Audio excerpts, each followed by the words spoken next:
unusual town in front of you is Yangon, the narrowest city in the world. These shots, which show the city from a bird's eye view, quickly became viral on the network. Some even thought it was computer graphics. People are scratching their heads. Why would anyone want to live in such a narrow locality when there are much more suitable places in China? Well, why not live in such an atmospheric place which seems to have converged from some kind of fantasy? The city cannot grow in breadth. Mountains interfere with it at the narrowest point of the Yangon, and the width is only 30 m, and the widest part of the city is about 300 m. In addition to being extremely narrow, the city has another feature. Since the earth is a valuable commodity, most of the apartment buildings in this area are located right on the banks of the river. They are built on high, thin piles to protect people's homes from possible flooding. In the case of rising water levels, the city is located between the steep mountains of the Chinese province, and about 40,000 people live. Infrastructure and paved roads are developed. Through punched in the mountains 2 km, a tunnel that supports life in the city. Tourists also contribute to the city's economy by coming here to personally see these unrealistic views, as if there were not so many tourists from a parallel universe, at least recently. But the promotion on the internet has improved. The situation is strange, but there are few bridges. Although it is more difficult to come up with a city in need of them, it is difficult to have a mild climate here.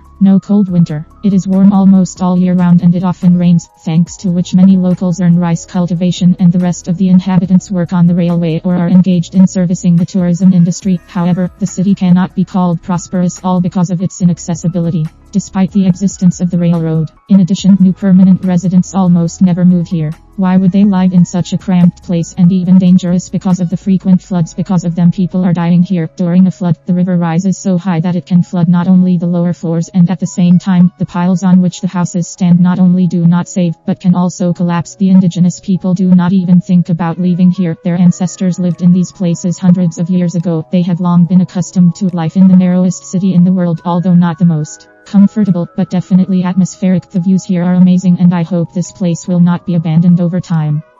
Let's move on to the next unusual city in front of you, Almeida. The city seems to be drawn in Photoshop, but this is reality. It is located in Iraqi Kurdistan, and only at one glance at it you immediately understand that this is quite an old city, built in those days when the height was of strategic importance. Almeida is located on the flat top of a mountain at an altitude of 1.400 m, living in houses on the edge of a cliff. Although it can be scary, but their windows offer stunning views of the valley. The city was founded already in the 3rd millennium BC. Since then, it has not grown at all in size for obvious reasons. There is simply nowhere to grow. The building does not have levitation, and therefore, as it was thousands of years ago, a kilometer long and 500 m wide, it remained so. For a long time, access to the town was possible only through a narrow staircase carved into the stones. Now a good road has been built. The city was conceived as an impregnable fortress because different peoples and states of the region have always tried to seize this excellent stronghold. Almeida is a multinational and multi-religious city where Muslims get along well with Christians. The population is about 811,000 people. There is everything you need for a normal life: shops and restaurants, police and other services.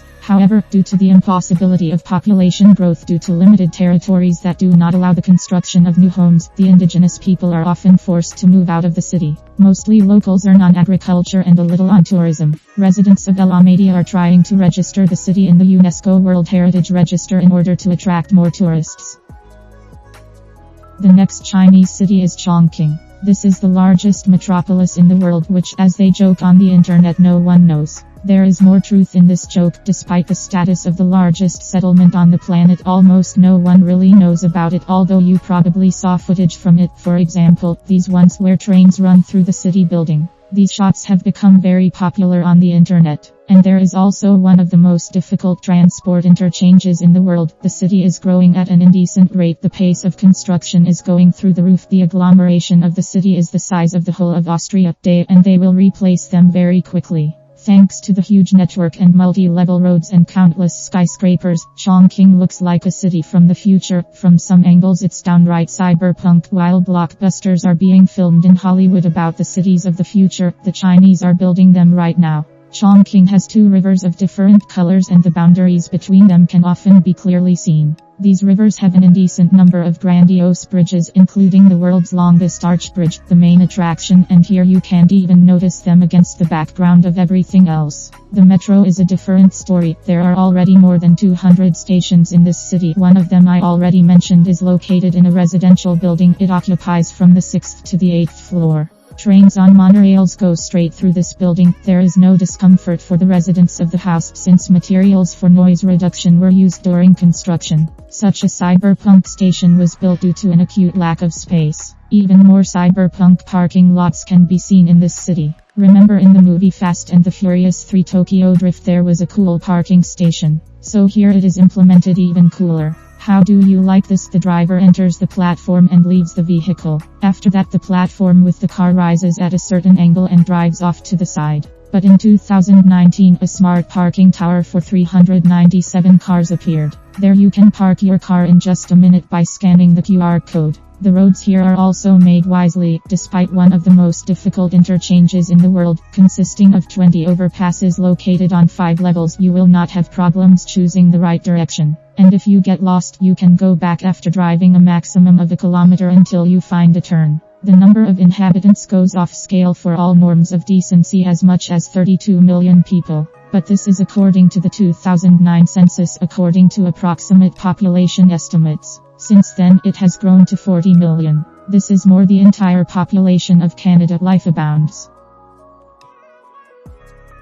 in the next city called Colma, which is located in the USA near San Francisco. This is one of the most unusual cities in the world. 73% of the urban area is a cemetery. There is one living person for 1,000 dead people. And this is not an exaggeration. Wherever you look, graves are everywhere, which is why this city is also called the City of the Dead. In total, 1.5 million people are buried here. But in this city it is quiet and peaceful, so this city has another name, the City of Silence. Why 100 years ago 150,000 people from the cemetery, San Francisco, were transported and reburied here. Since then, many of the San Francisco dead have been buried here. The place is quite cinematic, so various films were filmed here. Today, there are 1,500 inhabitants above ground in the city and 1.5 million underground.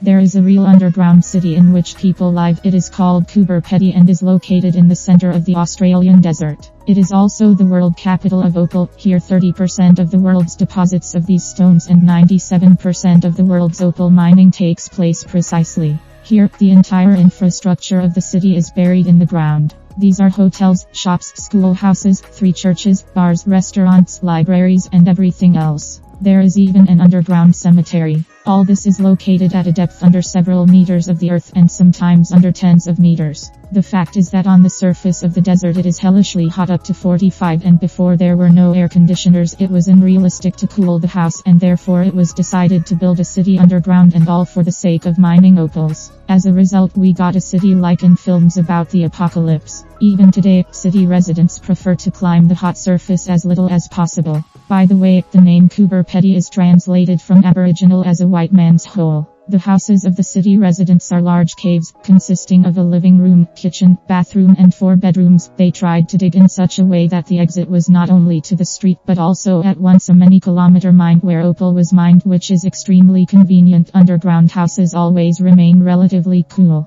They have a constant temperature of 23 degrees, and the houses are equipped with all the comforts: sewerage, electricity, running water and the internet. There are even houses with underground pools. The only disadvantage of underground houses is the absence of windows, with the exception of those houses that are built on slopes. Movies are often filmed here. For example, Mad Max 3 and Black Hole were filmed here. And there are often spectacular sandstorms. There is an assumption that the colonization of Mars will be carried out in the same way as the construction of Coober Pedy. They even plan to conduct an exercise before flying to the Red Planet.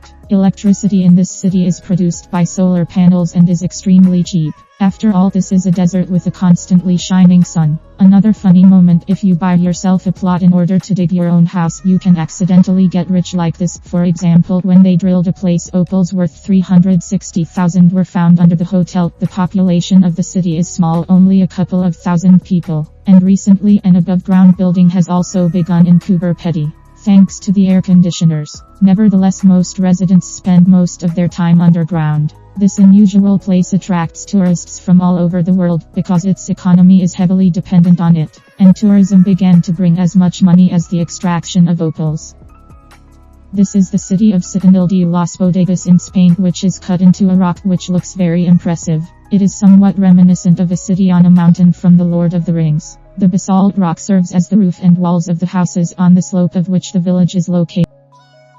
And this is Whittier, a city in Alaska where almost the entire population lives in one building, but in this building, in addition to residential apartments, there is absolutely everything. A supermarket, a hospital, a police station, a church, a post office, and other necessary things, and everything under one roof. Wherever you want to go, you don't need to leave the building, and you don't want to because the local climate is quite harsh. In winter, winds often fall, the speed of which reaches 100 km/h, but the sun does not come from November to February. On the plus side, the city has an extremely low crime rate. After all the locals know each other by sight. Yes, and hide, in which case it will be difficult since the only way out of the city is a tunnel dug in the mountain. In conditions of isolation, the neighbors try to be friends as tightly as possible, since in case of any problems, help from the mainland may not come on time. The students of the school often do their homework in the apartments of the teachers. You can communicate with the outside world via the internet. Now there are few people left in the city, a little more than 200 people, but at the same time it still has the status of a city. The government gave up on him, did not repair the buildings affected by the earthquake, although it promised. Because of this, many left. And only recently investments have come here again. The main place of work in the city is the port, which receives ships with tourists sailing to admire this unusual place and the local beautiful nature.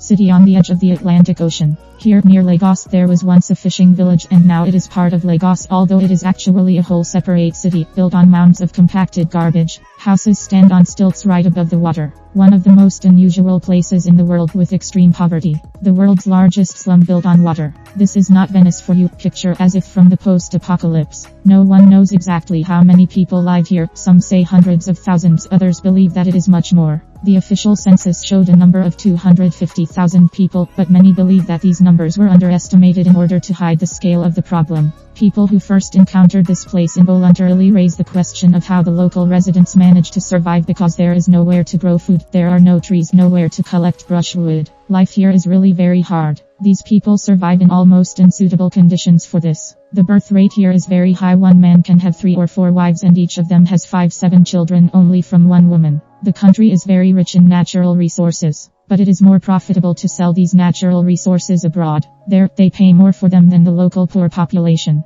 They almost never share wealth with the people. This is how the capital of Nigeria, Lagos, appeared. It is one of the fastest growing metropolitan areas in the world. In terms of the size of the slums, it also occupies a leading position, and these slums have their own name, Makoko. And not officially, many call them Black Venice. The minimum number of teachers, police officers per capita make the Nigerian slums not an enviable place at all. There is no need to even talk about the level of medical care. Add to this the terrible unsanitary conditions, and maybe then you will understand. Why are there very few old people here? If you look closely, there are almost no elderly people in the country. The vast majority of people die at a relatively young age, many due to HIV, human immunodeficiency viruses, others due to malaria, hepatitis, meningitis, typhoid fever, intestinal infections, and etc. All this does not receive proper treatment leads to the fact that in the slums only 5% of the population survives to the age of 60.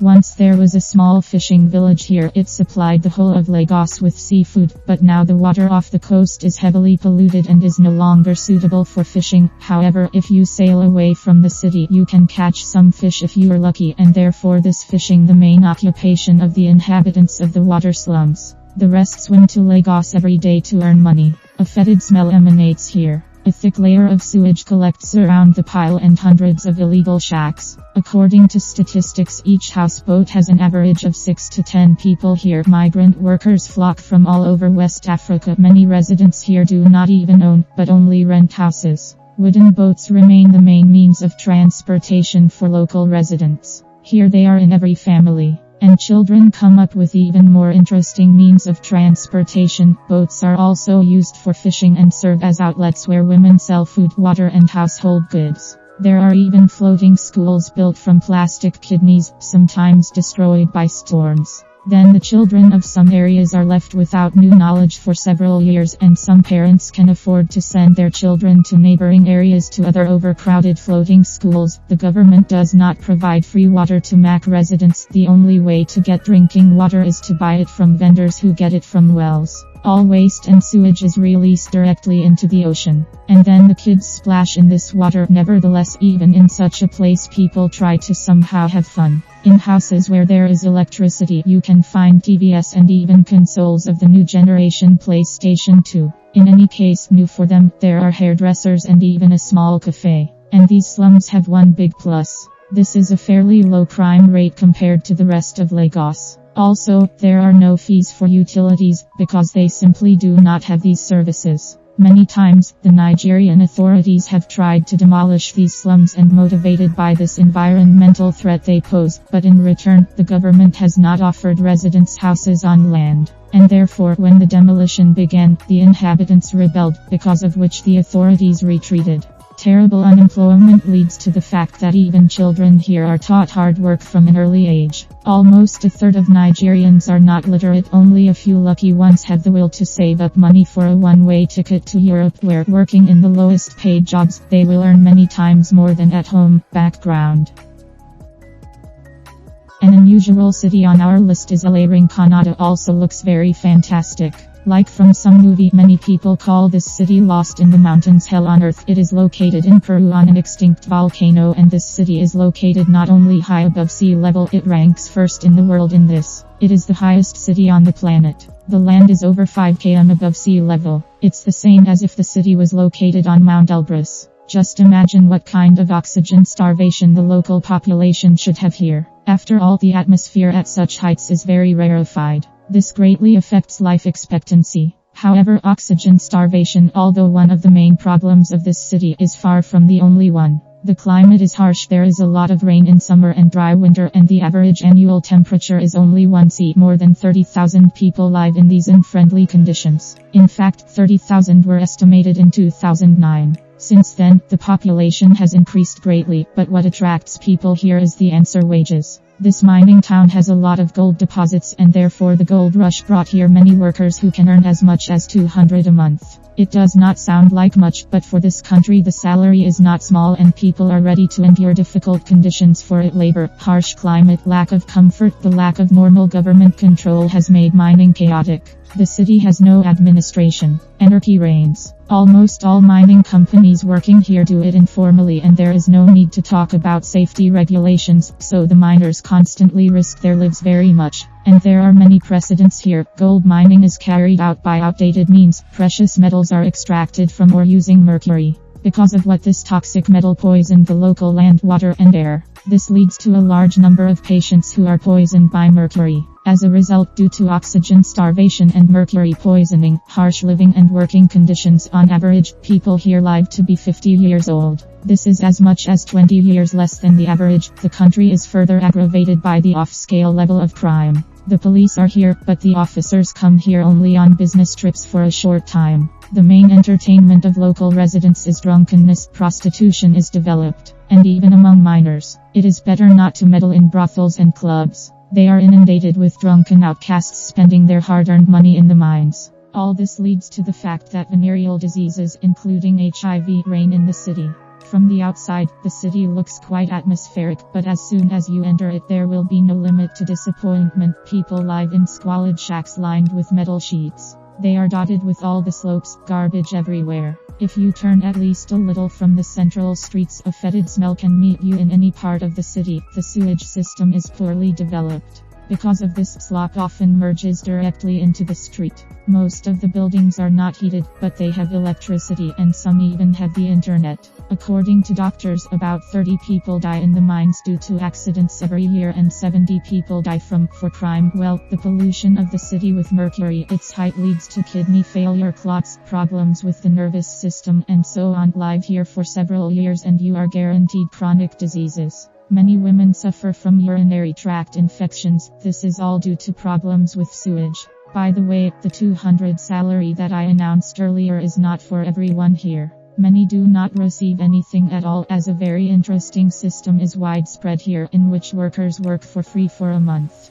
On the last day of which the company gives them the right to take as much ores as they can carry on their own, and the chance that the stones that the workers carried away will turn out to be gold is low, it will be even more difficult for him to sell what is found for an adequate price. Local buyers do nothing but dump prices as much as possible. Children, that even there once children worked here, even in mines. Today, the city's mines are said to mine about 10 tons of gold annually, a figure that can hardly be trusted due to a thriving black market. The government ignores the lawlessness and anarchy going on here. The city of gold is ruled by mining companies that don't really care about improving the working conditions of miners and improving city life. I think now you understand why this city is called Hell on Earth. Despite all the hopelessness that is happening in the city, there is no end to those who want to live and work here, because this is probably the only chance for them to earn at least some substantial money.